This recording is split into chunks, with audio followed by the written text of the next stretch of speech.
Olá, sejam todas e todos bem-vindos ao podcast do IEDC, do Instituto Eduardo Corrêa. É um espaço criado para trocar ideias sobre ciências criminais, filosofia do direito e também direito constitucional. Meu nome é Rafael de Souza Lira, atualmente diretor do IEDC, e no capítulo de hoje vamos conversar sobre injúria racial. É um tema muito importante, delicado, e que será tratado por duas pessoas que eu tenho o prazer de conhecer, que são grandes amigos, e que vão trazer aqui informações para a gente discutir com um alto nível de conhecimento. Então, antes de apresentá-los, queria dizer o quanto eu tenho a satisfação de recebê-los. Falo isso em nome da diretoria do IEDC. E espero que essa experiência aqui seja muito boa para vocês também. Então, primeira convidada é a doutora Priscila Pamela Santos, que é advogada criminal, uma excelente advogada, aliás, mestranda em Direitos Humanos pela Faculdade de Direito da USP, é especialista em Justiça, Gênero e Direitos Humanos das Mulheres, também pela Faculdade de Direito da USP, e pós-graduada em Direito Penal Econômico pela FGV.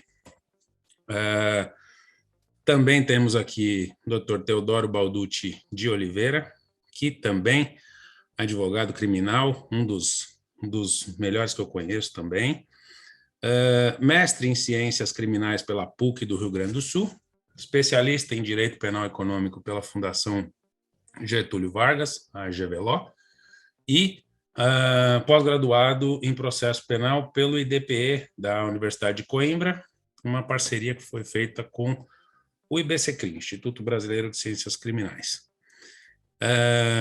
É isso.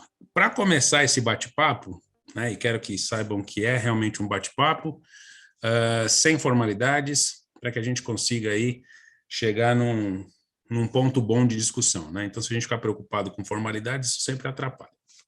Então, já me permito aqui chamá-los de Priscila e Teodoro, ou Theo e Pri, para que a gente comece a nossa discussão. Então, eu gostaria, né, considerando aqui que a gente está sendo ouvido por um grande número de pessoas, né, o podcast do IEDC está disponível nas plataformas de podcast, as maiores, né, Spotify, YouTube, entre outras, que a gente começasse explorando um pouco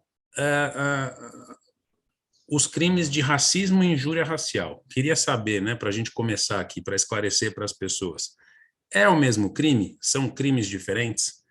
Se forem, quais as principais diferenças, né, tanto do ponto de vista do tipo penal, da construção, quanto do preceito primário, quanto do preceito secundário? Quais as impressões de vocês em relação a isso? Só para a gente começar, e depois a gente acha outro aspecto para comentar. Quem que gostaria de começar? Priscila, Teodoro? Priscila, fique à vontade. Diante do silêncio, e como eu sou ultra feminista na prerrogativa de mulher, eu começo. Claro, concordo. Eu entendo que são, em que pese a construção, né, do tipo, né, técnica do tipo, tenha sido de forma a individualizá-los, né, a torná-los tipos diferentes, eles são tipos iguais. A finalidade da proteção da norma é a mesma. O que eu costumo dizer, defendo muito, inclusive, que o tipo de injúria racial ele é completamente desnecessário. E ele é mais do que desnecessário. Ele é um tipo criado, ele é muito maléfico para nosso combate, de fato, aos crimes de ódio, ao crime racial, porque ele esvazia a conduta do racismo, né? Então, o que é o racismo? Nada mais é do que a prática de ações ou até mesmo de omissões que imponham ali uma condição de secundaridade, subordinação de pessoas em relação à sua etnia, ou religião, ou orientação sexual, sexo, gênero, enfim. E que colocam essa pessoa num patamar de desigualdade das outras pessoas.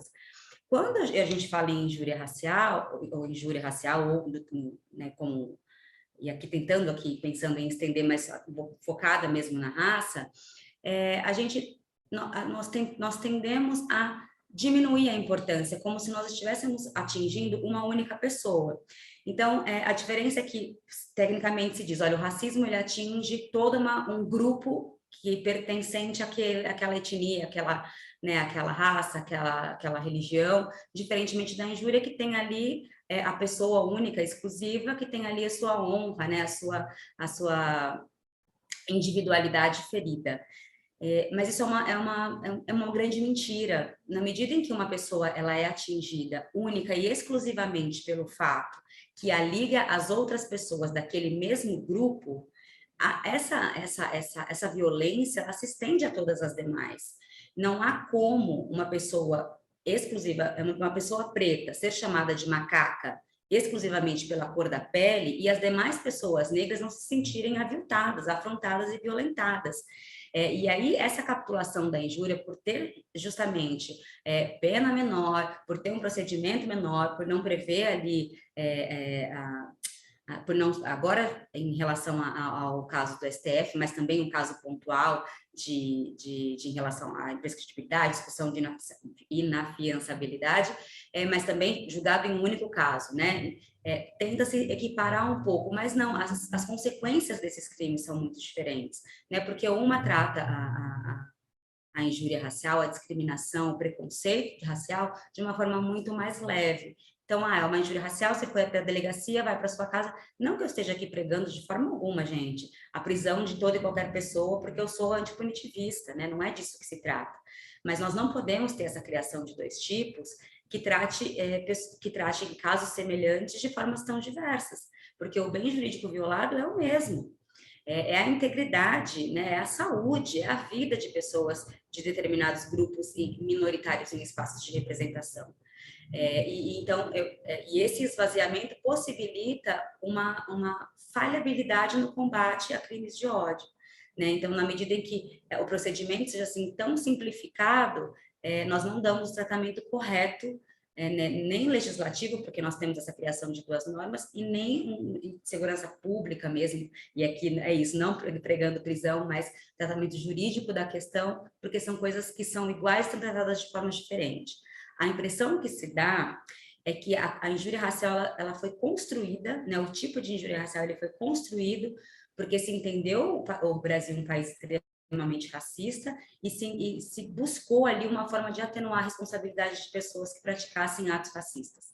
Então, como é que a gente faz isso? Criando um tipo ali que não vai que não tenha o rigor do crime de racismo já estabelecido e que vai ali permitir um jeitinho para que essas pessoas não sejam responsabilizadas.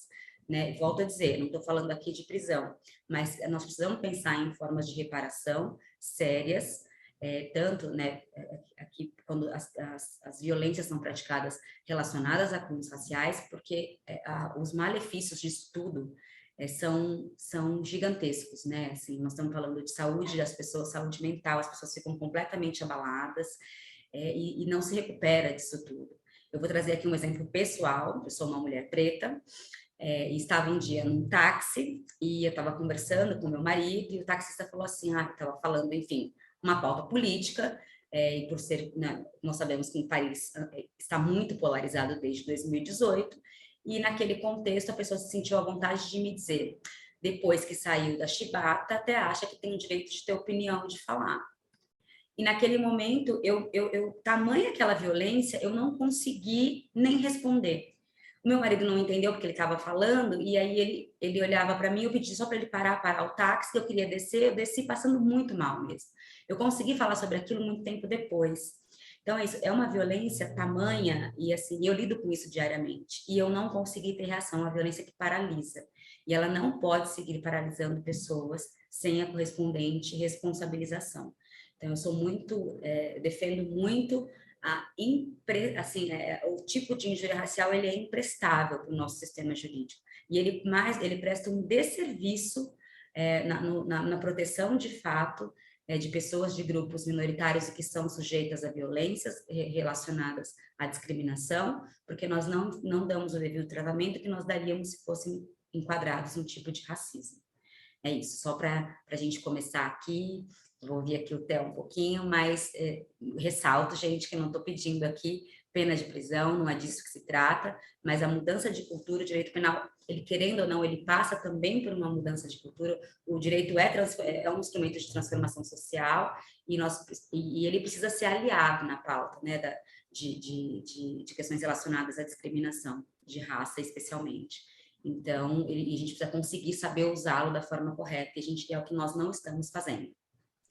Eu disse que ia ser alto nível aqui, ninguém acreditou, né? Já começou abalando aqui, Priscila. Vai lá, Theo.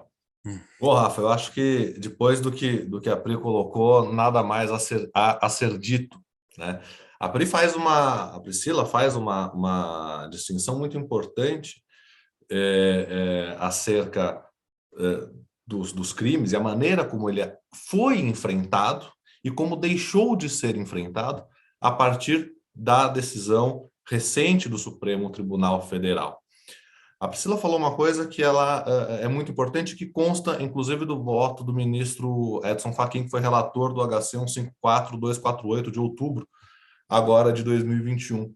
Não há como se pensar a injúria racial como uma mera modalidade de injúria na qual, com a ofensa, se atinge um ser humano específico, racializado, para usar a expressão do ministro Edson Fachin, sem identificar essa pessoa como pertencente a um grupo maior. Quer dizer, não há como fazer esse ataque, não há como injuriar aquela pessoa sem atingir toda uma comunidade, todo um grupo muito maior e, portanto, praticar a conduta na modalidade do racismo. Quer dizer, a Priscila tem muita razão quando diz é um desserviço pensar a injúria racial como modalidade de injúria, né?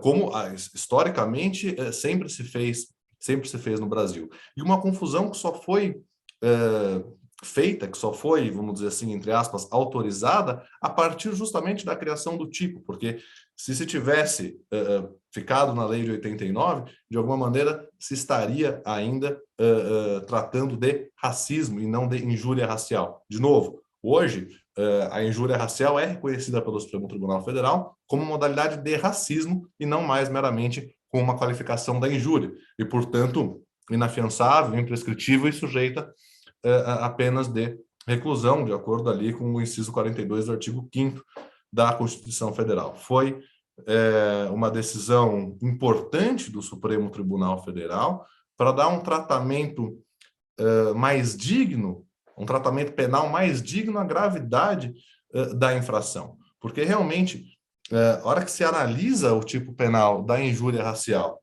as penas, os requisitos de procedibilidade, né? O requisito de procedibilidade é uma ação penal pública condicionada à representação, coisa também que mudou recentemente, até 2009 isso era uma ação privada ainda. Quer dizer, não dá para nós, no Brasil, país com mais negros, né, fora da África no mundo, 56% da população negra, ficar dependendo de uma representação para que essa ação penal se desenvolva. Quer dizer, não dá para continuar pensando nesse tipo de crime como uma modalidade de injúria que pode descansar na vontade ou mesmo da possibilidade desse ofendido procurar as autoridades. Quer dizer, é necessário que o poder público intervenha, é necessário que o Ministério Público atue, seria necessário, penso eu, que o que hoje se tem como injúria racial fosse sim um crime de ação penal pública incondicionada, porque isso diz respeito com as próprias bases da nossa sociedade. Quer dizer, sem isso a gente não consegue, não vai conseguir jamais ter uma democracia no Brasil realmente efetiva. Pois é, olha só, minha ideia, né? Ouvindo vocês aqui. Eu sempre acho que as pessoas têm a falsa, né? E esse discurso não é meu, mas eu adotei porque eu realmente acredito. As pessoas acham que o direito penal resolve tudo, né? Esse é um problema que a gente tem no Brasil, tem em outros lugares também, mas especialmente aqui, que movimenta muito o poder legislativo, a mídia com sua parcela de incentivo, e sabemos que isso não resolve, né? Então, assim, sem prejuízo do que vocês disseram, né, pela forma com que os tipos existem, né, tanto os de racismo da Lei de 89 quanto da injúria racial, acho que a gente tem um problema aí que é cultural, acho que a gente precisa pensar, né? Então, por exemplo, a Priscila falou sobre, olha, não estou aqui defendendo a prisão. Sim, eu acho também que não faz, não resolve sozinho. A gente tem, né, quando a gente está diante de um caso concreto, é o que a gente tem para fazer, né, é o que cabe ao Poder Judiciário, né, sendo o caso aplicar. Mas acho que assim, a gente precisa pensar em termos de poder público como resolver isso de uma vez por todas. Theo trouxe um dado aí da proporção de pessoas negras no Brasil. Assim, a gente tem uma maioria. Por que a gente, né, não consegue mudar a cultura? Será que o que a gente pode fazer em termos de poder público para melhorar essa situação e depender cada vez menos do poder judiciário criminal, né? Vocês poderiam discutir um pouco isso? Não sei se Priscila queria comentar também o que o Theo falou. É que eu não me contive aqui, desculpa. Não, acho que nós estamos muito alinhados. A fala do Theo foi, assim, foi muito ao encontro do que eu havia dito, então não tenho reparos. A sua pergunta é de 1 milhão, porque assim, nós estamos aqui, é verdade, né? Desde a gente chama de falsa abolição, tentando discutir isso, assim, e ainda hoje as pessoas como um todo, em geral, teimam em se assumir racistas. Porque é uma pecha muito ruim de se carregar, mas o fato é que nós somos racistas. Nós reproduzimos cotidianamente racismo, nós reproduzimos a estrutura que nos foi ensinada. O nosso país, ele é construído em bases racializadas, nas quais as pessoas negras foram colocadas numa condição de subalternidade, numa condição secundária de importância. Não só secundária, na verdade, de importância, nós fomos colocados numa condição de eliminação. Né? Então, foram criadas condições, eu sempre gosto de falar disso quando eu falo de racismo, porque até hoje eu sou questionada, mas agora já passaram tantos anos, por que vocês ainda defendem isso? Ações afirmativas e tal. Mas porque foi criado, foi construído um arcabouço normativo para manutenção da exclusão das pessoas negras recém-libertas, né? Então, antes de serem libertadas, foram editadas leis para inviabilizar o acesso de pessoas negras à terra.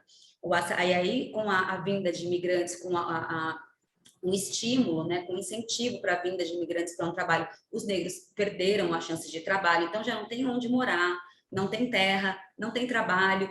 Antes também da abolição, tinham os decretos que eram em vários municípios diferentes, mas que tratavam da impossibilidade de educação por parte das pessoas escravizadas. Então, assim, tudo foi construído para o extermínio mesmo da população negra, nós somos tão resistentes que nós estamos aqui brigando, entendeu? E não se criaram medidas necessárias para realocar essas pessoas num novo modelo de sociedade. Então, que estão aí, e assim, as pessoas estão aí até hoje tentando ser inseridas. Então, toda a construção foi feita dessa forma. E aí, né, a gente vai tendo as várias formas que o racismo vai operando. Tem essa que foi uma estrutura feita para as pessoas seguirem as margens, né? A mídia também ajudou muito, a cultura, a perpetuar no imaginário coletivo, a sensação de que pessoas negras são mais afetas à prática de crime, são as mais preguiçosas, são as mais violentas. E aí se cria, então, uma nova cultura que vai deslocando também esse perfil para o encarceramento de pessoas negras. Então, a estrutura é essa. Mudar a estrutura parte do pressuposto de se entender as origens, e essas origens não são discutidas, a gente não aprende isso na escola. Ninguém fala da lei do João Sem Terra, que é essa que começa a inviabilizar o acesso das pessoas à terra. Né? Ninguém fala das leis que eram editadas para impedir o acesso de pessoas escravizadas à educação. Ninguém fala das leis que incentivaram os imigrantes para ocuparem os postos de trabalho remunerado.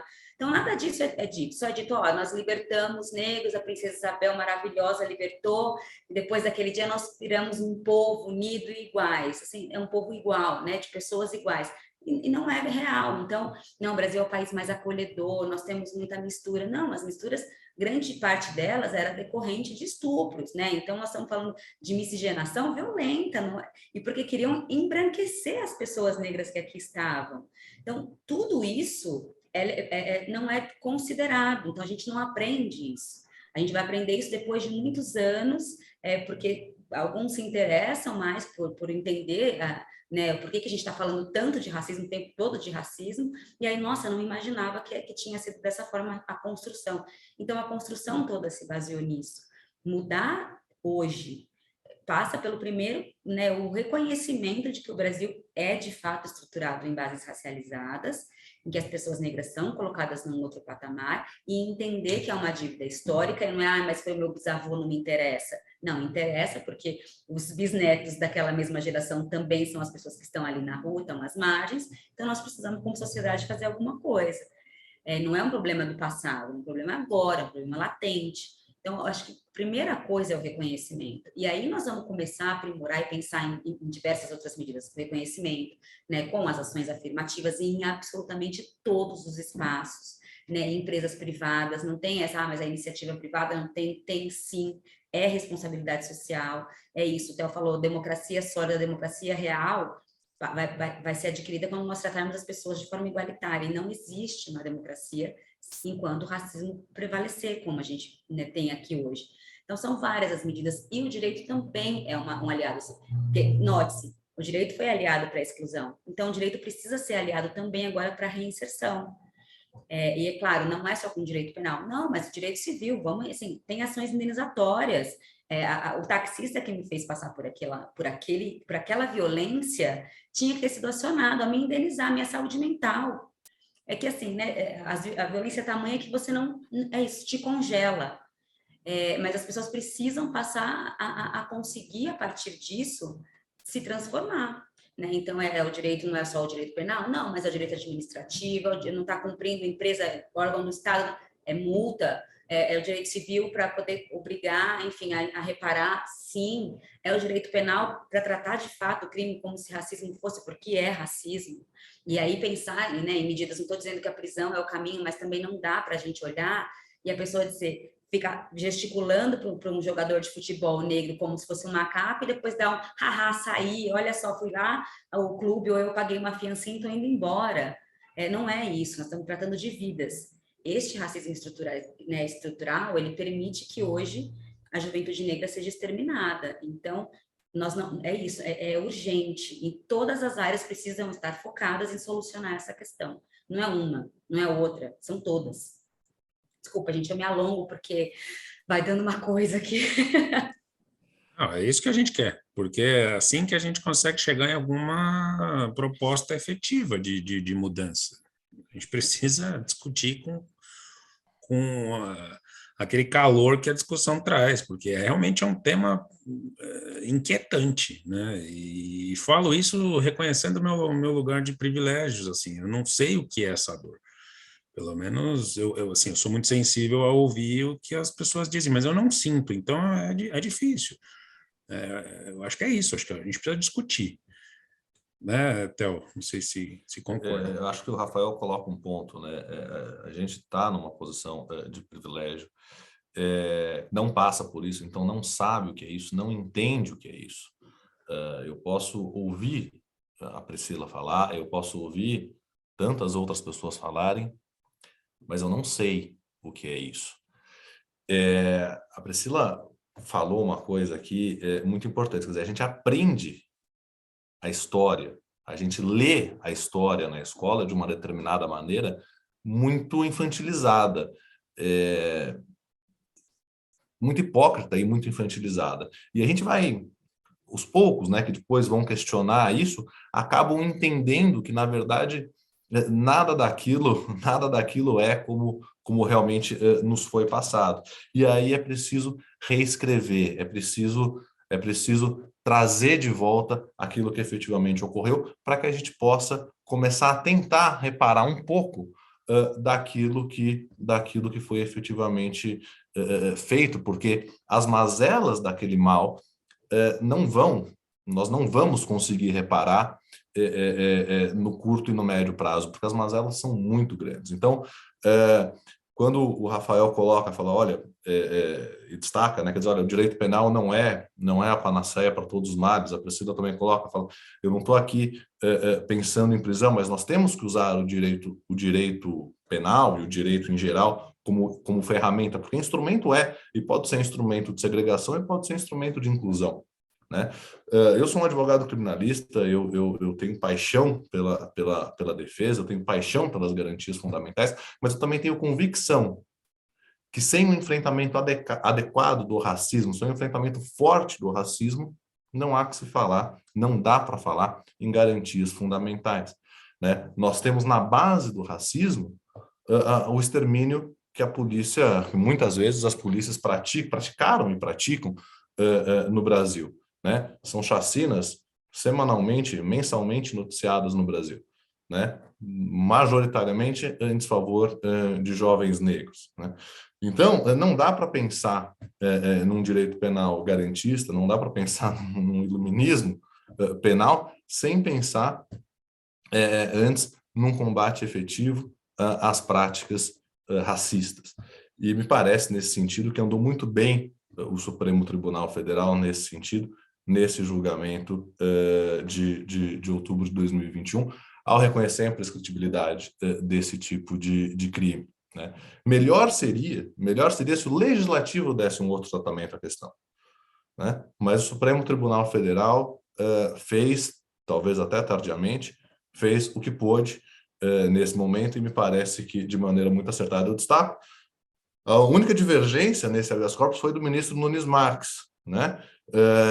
Se ancorando num posicionamento ainda de que, olha, o crime de injúria racial e o crime de racismo dizem com bens jurídicos distintos, né? Aquele diz com algo específico, a injúria racial com a honra subjetiva da pessoa ofendida, e o crime de racismo com a dignidade da pessoa humana. Quer dizer, então nós estamos, de alguma maneira, relendo a injúria racial apartada da dignidade da pessoa humana, o que por si só me parece um contrassenso lógico, me parece que infirma completamente o voto do ministro Nunes Marques. Então, eu acho que talvez o maior argumento a favor da decisão majoritária do Supremo seja o próprio voto do ministro Nunes Marques, que mostra ali a fragilidade da sua construção teórica, hora que vai pela fundamentação do bem jurídico. Me parece que ele deixa transparecer a fragilidade do argumento, embora reconheça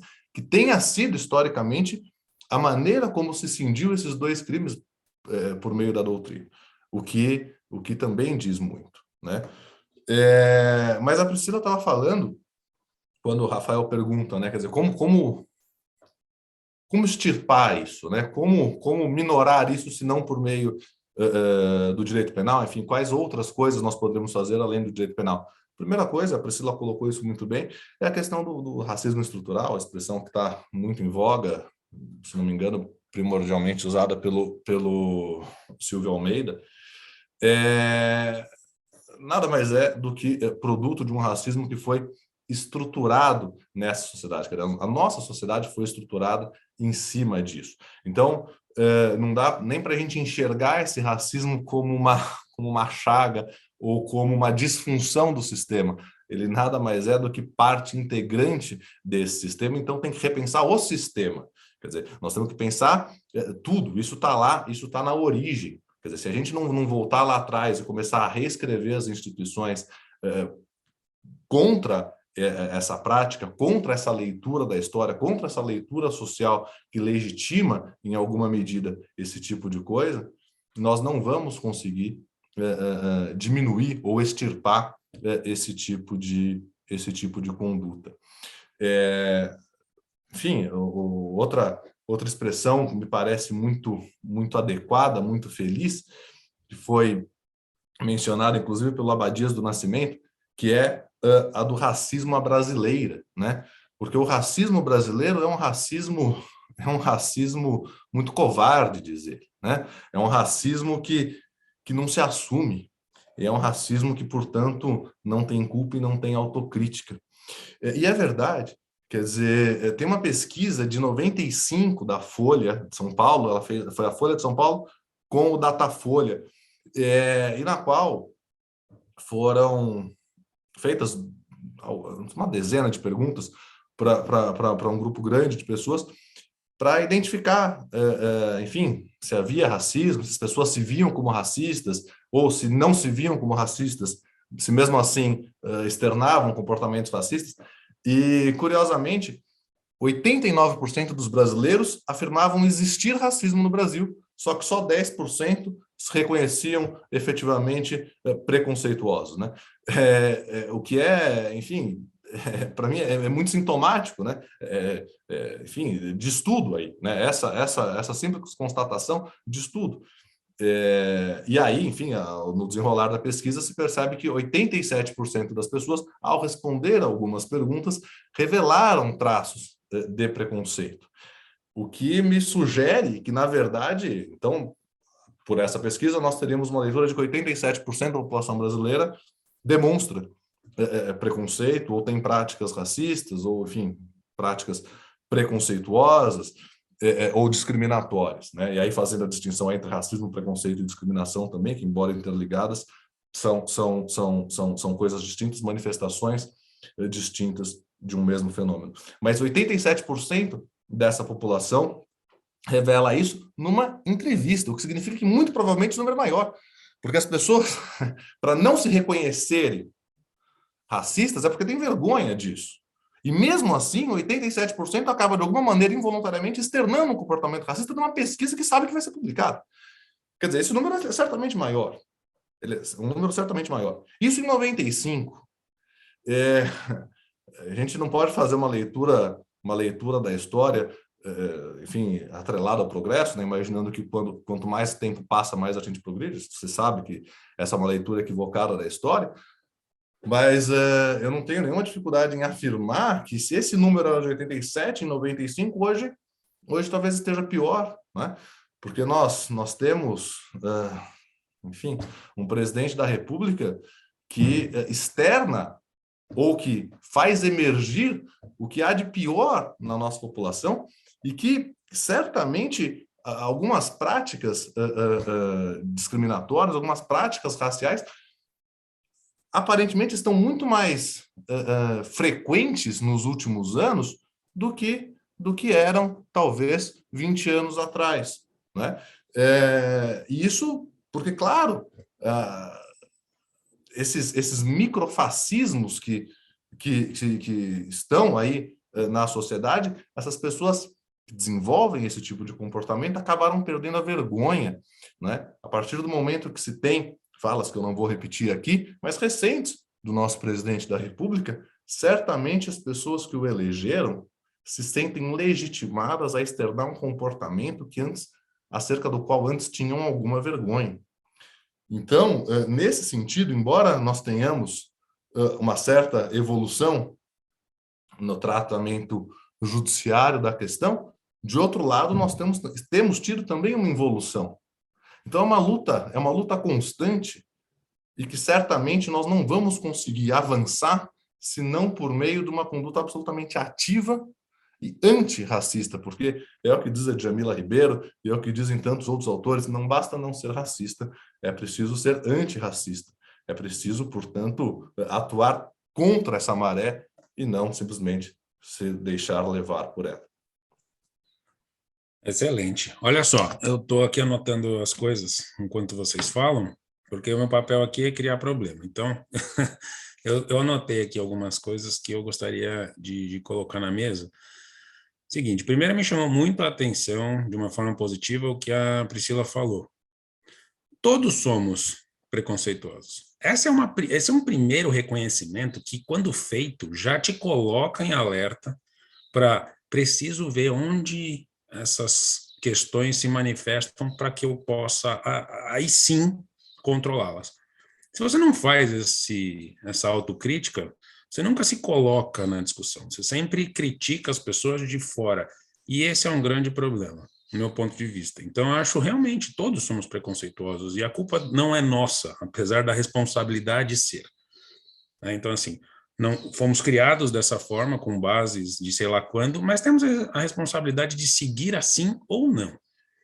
Essa é a primeira coisa. E, principalmente, educar quem está no nosso entorno, crianças que estão chegando agora, adultos que são amigos ou pessoas próximas que às vezes falam coisas e a gente fica quieto, né? Então, usando aí o que a citação da Djamila, se a gente for só não racista, a gente fica quieto. A gente tem que dizer, cara, está errado. Não é assim, vamos, né? Porque senão não vai para frente. Essa é a primeira coisa. Segunda, ainda bem que, por enquanto, o posicionamento do ministro Nunes Marques, assim como outros tantos, é minoria. Espero que assim continue. Né? Temos aí riscos de que não seja, mas espero que seja. Né? E dois pontos que o Theo trouxe que me chamaram a atenção são: primeiro, será mesmo que aqueles ensinamentos escolares que as pessoas recebem, depois elas conhecem outros para contrapor?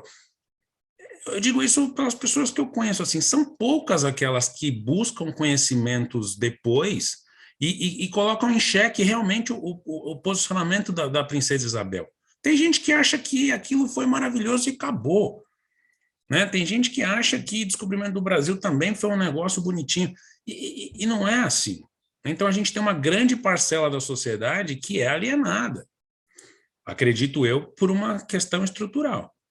Né? Não sei se estou fazendo a melhor avaliação disso. E mais, uma outra coisa. O Theo trouxe aqui várias porcentagens que me causaram, sabe, pânico aqui. São números altos. Né, em momentos que a gente não tinha tanta tecnologia. As pessoas não se manifestavam tanto, ou pelo menos não para tanta gente. Né? Agora, com a ideia da liberdade de expressão, que eu sou absolutamente a favor, mas com limites, as pessoas estão se mostrando mais e a internet tem possibilitado isso. E aí, vamos lá. O último ponto que o Theo trouxe, né? Estou colocando aqui na mesa para vocês discutirem como quiserem depois, se quiserem. A gente tem aqui uma maioria, e esse dado foi trazido pela Pri, de pessoas negras no Brasil. Se a gente pensar que o poder legislativo era para ser, pelo menos, representativo, por que a gente precisa esperar o Supremo, pela maioria, não foi nem unânime, trazer alguma luz ou algum avanço para essa questão e não o legislativo? Né? Porque, na medida em que o Supremo traz, ele traz também uma grande crítica que é: Supremo é um ativista, Supremo não devia fazer isso, Supremo devia legislar. Tá bom, mas o legislativo não está fazendo nada, em tese representa a maioria, que é negra, né? Essas questões não me tiram, assim, me tiram um pouco o sossego. Então, assim, passo agora o problema todo para vocês, discutam o que quiserem. Nossa, são vários pontos, né? A gente tem que sempre ter em mente que o racismo ele sempre se aperfeiçoa no tempo.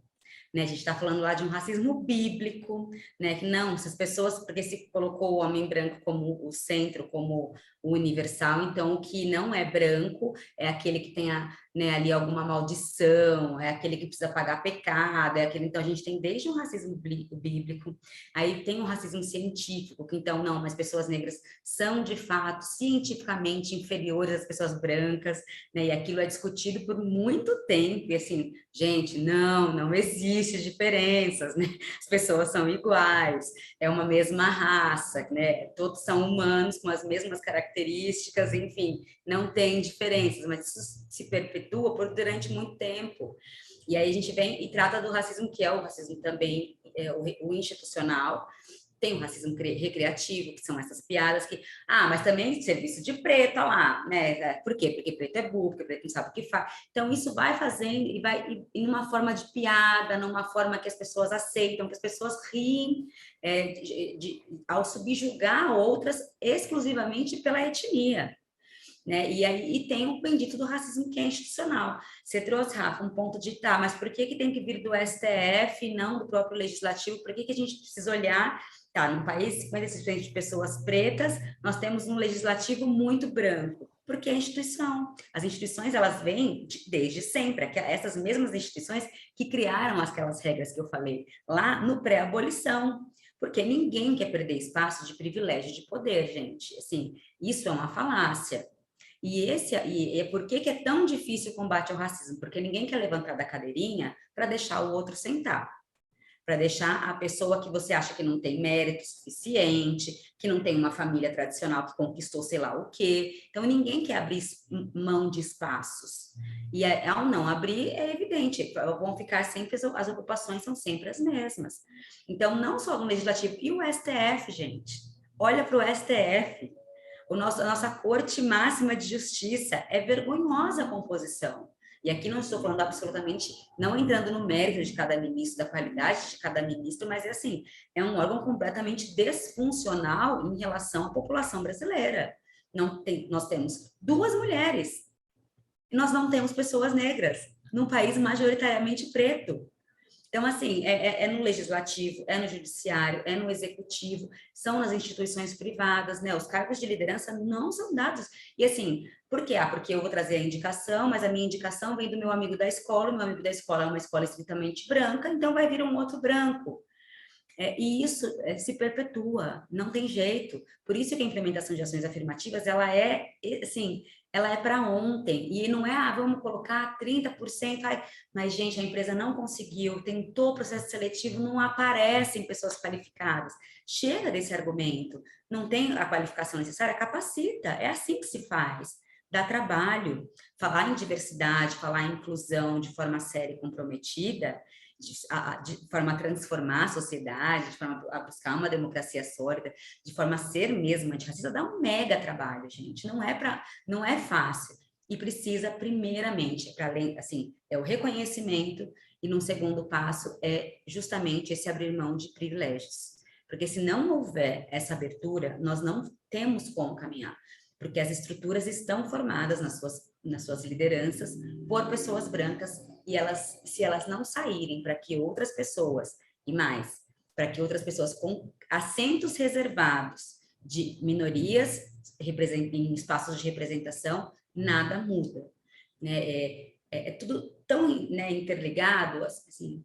Por que a polícia mata a cada 23 minutos um jovem negro?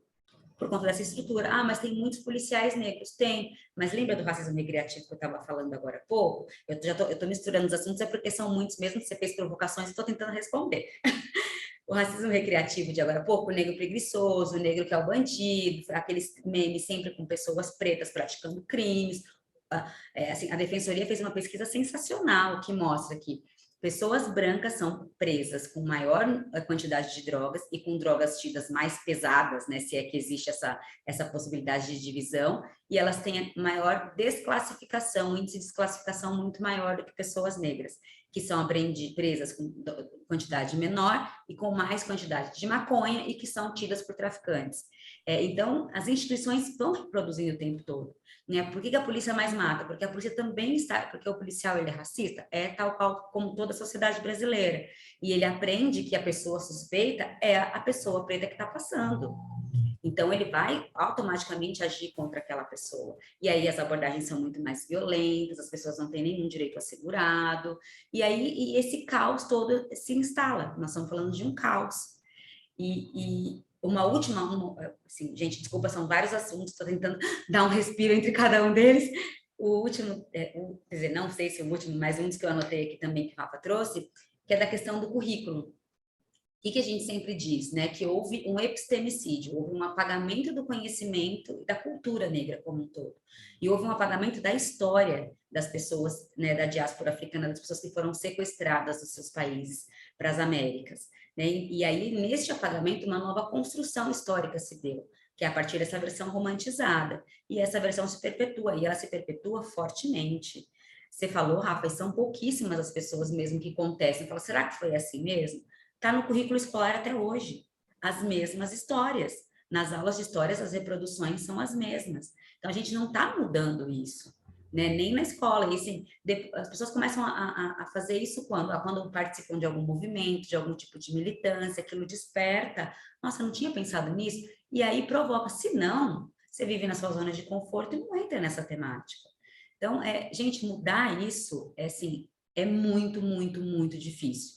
Passando pelo reconhecimento em primeiro lugar, abertura de espaços de sair da cadeirinha para dar para a coleguinha sentar, capacitando pessoas, investindo, e sim vai dar trabalho, eu não vou colher os frutos disso, eu não vou ver.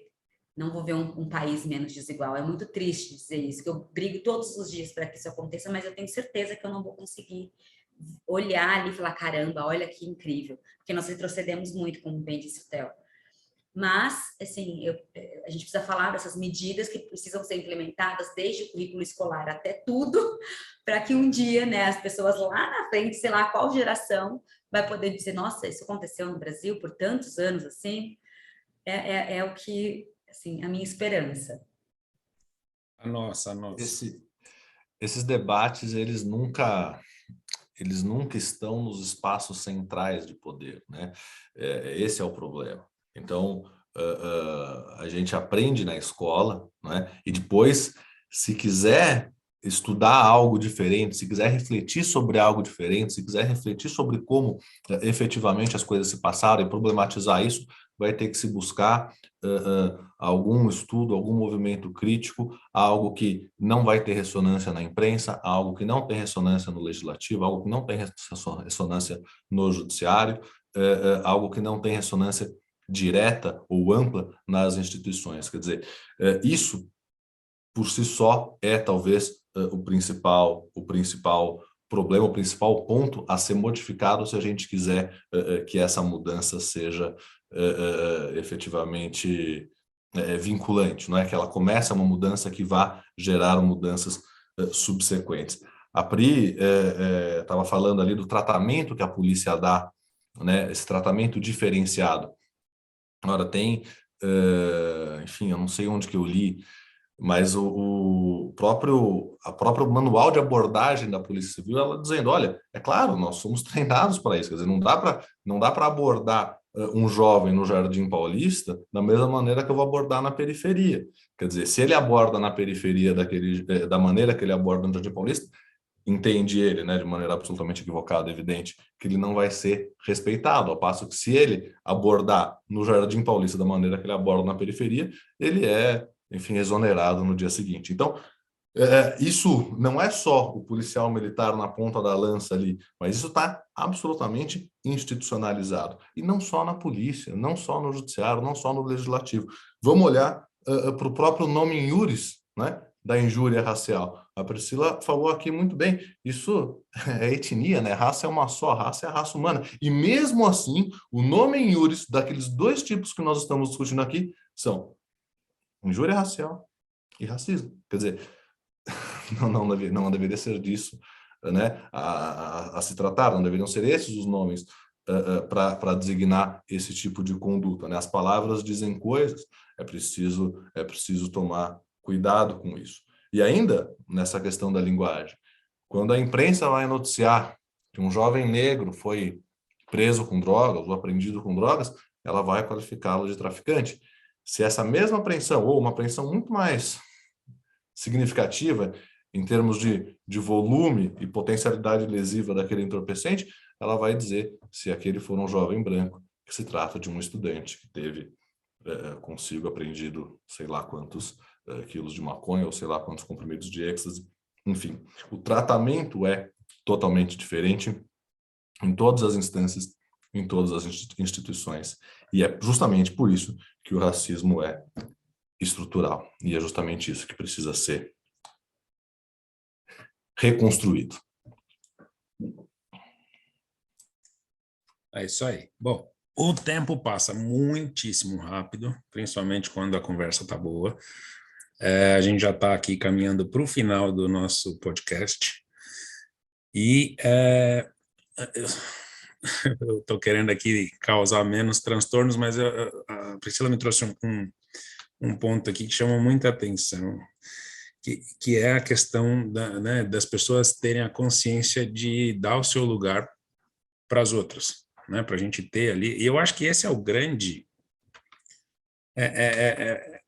É a grande forma da gente tentar realmente mudar alguma coisa. Porque na medida em que você tem um colegiado diversificado, é aí que você consegue, né, ter as pessoas no lugar de poder para trazer as questões à discussão, como o Theo falou, de uma forma mais efetiva. E aí, uma coisa que me veio à cabeça, que eu tenho notado em alguns lugares, que para mim é um absurdo, é o seguinte: pessoas que são brancas se declarando negras, mas não porque realmente sentem isso ou têm alguma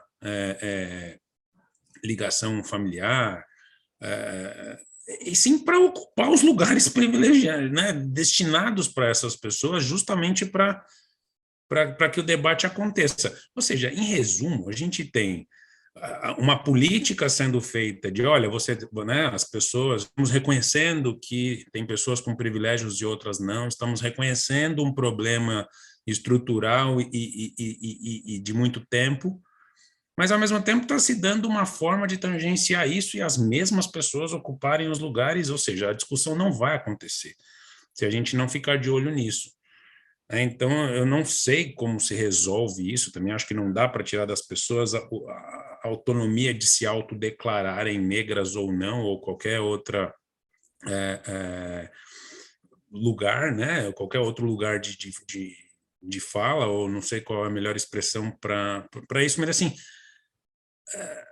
tem que ter alguma forma da gente barrar pelo menos esses absurdos, porque isso está se tornando comum, né? Então, assim, se puderem comentar um pouco sobre isso já para os encaminhamentos finais, eu agradeceria, porque realmente isso tem me incomodado.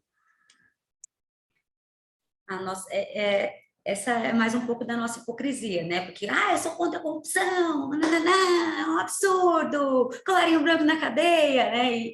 E não entendem, com essas práticas, com essas fraudes, também aí uma modalidade de corrupção, né? De uma prática, uma corrupção no sentido macro, né? De tirar vantagem de algo. O brasileiro é expert, né? No jeitinho brasileiro de saber tirar vantagem. Essa discussão ela tem que ser sempre feita de forma muito cuidadosa para não inviabilizar essa implementação de ações afirmativas, porque nós vamos ter burla, né? Nós vamos ter pessoas burlando aí de todos os, assim, sempre, porque justamente a nossa cultura é a de praticar, de dar um jeitinho para conseguir esse ou aquele favorecimento. Então, colocar como, assim, ter ali, é óbvio, o critério de autoidentificação, e daí, não sei, uma comissão que faça uma validação depois, também isso é muito complexo, tá, gente? Porque existem pessoas pretas de pele muito clara, né, mas com traços mais marcados, ali com todo... Então, também a discussão sobre a comissão ali, que vai validar ou não, é muito complexa, né? Essa a gente fala que a gente entra num debate relacionado ao colorismo, porque aqui no Brasil, né, essa miscigenação, ela possibilitou pessoas pretas de diversos tons de pele, desde a pessoa retinta, né, que é quem tem a pele mais escura, até a pessoa de pele muito clara, assim, muito clara. Tem pessoas de traços mais finos, outros têm traços mais marcados, e isso não faz com que a pessoa seja menos ou mais branca, claro, faz com que ela tenha mais aceite, mais trânsito em alguns lugares, porque as pessoas têm a tendência de embranquecê-las. Mas você não é preta. Não, mas você não, né? Então, a gente tem que sempre tomar cuidado para não cair nessas armadilhas, né? Para ficar dividindo ainda mais, né? Um grupo que já é dividido, que já foi, né? Que teve a sua língua ali, né, prejudicada porque são várias etnias, várias línguas diferentes, então perdeu-se língua, perdeu-se identidade, perdeu-se tudo. É bizarro vocês me perguntarem de onde é que você vem. Eu disse, não sei. Né? Não sei de que parte, qual país da África vem a minha família, não faço ideia. Então, isso é muito louco. Então, a gente não desunir mais este grupo que já foi tão destruído, né? Assim, tão criminosamente desunido. Então, é muito difícil, acho que essa é uma discussão sempre que tem que ter, assim, muito cuidadosa para se evitar as fraudes nesses processos de cotas, que digo, não, acho que 30% não contemplam. Se nós temos 56% de pessoas pretas, nós temos que ter 56% de pessoas pretas em todos os espaços, né, de todos os lugares, e aí não só em espaços de subordinação, mas nos espaços de liderança também. Então, estou sendo aqui até mais radical, levantar mesmo da cadeira, mas ainda assim claro, tomando todas as precauções devidas, mas que vai passar, gente, uma ou outra pessoa que vai fraudar, e faz parte de uma política maior, entendeu? Que é essa inclusão. Umas ou outras vão conseguir tirar vantagem disso tudo? Vão. E aí é tentando depois, com tudo isso, ajustando, né, as formas, né, para poder aprimorar esses processos, né, de inclusão e de seleção, mas não tornando essa uma questão principal para não inviabilizar essas políticas afirmativas. Acho que é isso. Eu concordo que esse é talvez a maior dificuldade, é um equilíbrio muito fino aí em como fazer isso. Eu não vejo como tirar a autodeclaração. Parece que seria uma violência muito grande pensar em Nem qualquer foi isso que eu outra coisa. disse, hein, gente? Não, Nem eu foi sei, isso. claro, claro.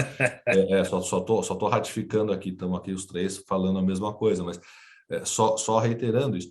Quer dizer, me parece que seria uma violência muito grande passar por uma banca, uma comissão, enfim, para designar a que etnia tal pessoa pertence ou deixa de pertencer. Isso tem que ser autorreferencial. E sim, haverá fraudes, não há dúvida. E é aí que incide o direito penal com todas as suas garantias. E mesmo incidindo o direito penal, também vai se ter absolvição de culpados. Sim, porque isso faz parte de um sistema idealizado que não se contenta com, ou que não admite, ou pelo menos na teoria, não admite a condenação do inocente, mas tolera a absolvição do culpado.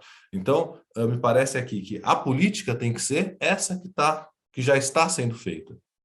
Eu mudaria, como diz a Priscila, o percentual. Se há 56% de negros na nossa população, que haja 56% de vaga nos espaços. Mas certamente tem que ser por meio de autodeclaração. Não pode ser diferente, sob pena da gente voltar para os momentos mais negros. Ou olha só, o que erro. Que Olha erro que eu só, cometi. em plena Olha só. gravação! Pois é, né? Os momentos mais terríveis de nossa história. E está aqui, eu, talvez no final desse podcast, dando exemplo, né? Daqui dei todos os exemplos, do racismo estrutural, de como isso está marcado, de como a gente traz consigo sem perceber. Mas a postura, me parece, e aqui sem querer fazer um autoelogio, porque isso efetivamente não é elogiável, mas aqui o que se tem que fazer diante da percepção de que, olha o que fiz, chamar atenção para isso, né? E efetivamente, quer dizer, não esconder, mas lançar a luz àquilo e tomar cuidado para que isso não se repita, né? Mas certamente, voltando, colocar uma comissão para definir quem é o quê nos colocaria nos momentos mais terríveis da nossa história, sem dúvida nenhuma. Pois é, uma questão, desculpa, gente, complicada e que precisa ser discutida frequentemente. Acho que é um assunto que não pode sair de pauta nunca, sob pena da gente abrir espaço para continuar o que já vem acontecendo, que é ruim. Bom, eu queria realmente agora que vocês fizessem as considerações finais, deixando aqui meu muito obrigado por esse pouco de tempo aqui que a gente discutiu esse assunto tão importante. Então, primeiro Pri, depois Tel, para que possam fazer aí os encaminhamentos finais. Queria agradecer, aqui é um instituto, queria agradecer ao Rafa pelo convite e parabenizar pela preocupação, né, por propor aqui a discussão dessa temática que é tão importante e que se faz imprescindível a construção de uma democracia real, né? Nós não vamos falar nunca num país igual, num país justo, num país fraterno, no Brasil como um país acolhedor, se nós não tivermos como prioridade, se nós não tivermos como o centro do debate a questão da pauta racial. Então, eu parabenizo e agradeço muito, né, pelo convite de participar dessa construção, para poder falar um pouquinho sobre esse assunto que me angustia, não só como uma mulher preta, mas como uma pessoa que quer se ver nos lugares, que quer se ver respeitada, que quer ver a pessoa que é semelhante a mim respeitada também, e não quer vê-la diminuída como eu vejo diversas pessoas, diversos pares. Então, nessa condição de mulher preta, eu agradeço duplamente, mas também agradeço e parabenizo mesmo muito pela iniciativa que é tão importante, e a gente só vai conseguir mudar essa realidade a partir de discussões como essa, que tragam a reflexão de pessoas que não tinham parado para pensar nisso. Porque é isso, gente, o racismo ele está introjectado no coletivo, no imaginário social. Se assumir racista não é feio. Feio é seguir praticando atos racistas e não se entender e não tentar se transformar. Ser antirracista é muito difícil, dá muito trabalho. Mas, ao final, um dia vai valer a pena, ainda que vocês não vejam, outras pessoas colherão esses frutos. Então, é isso. Obrigada, Rafa. Obrigada, Theo, pela discussão aqui enriquecedora. Obrigado, Pri. Obrigado, Rafa. Foi muito importante, eu acho, essa iniciativa do IEDC, um tema candente, que sempre foi candente no Brasil e que será, infelizmente, ainda candente por muitos e muitos anos, por muitas e muitas gerações.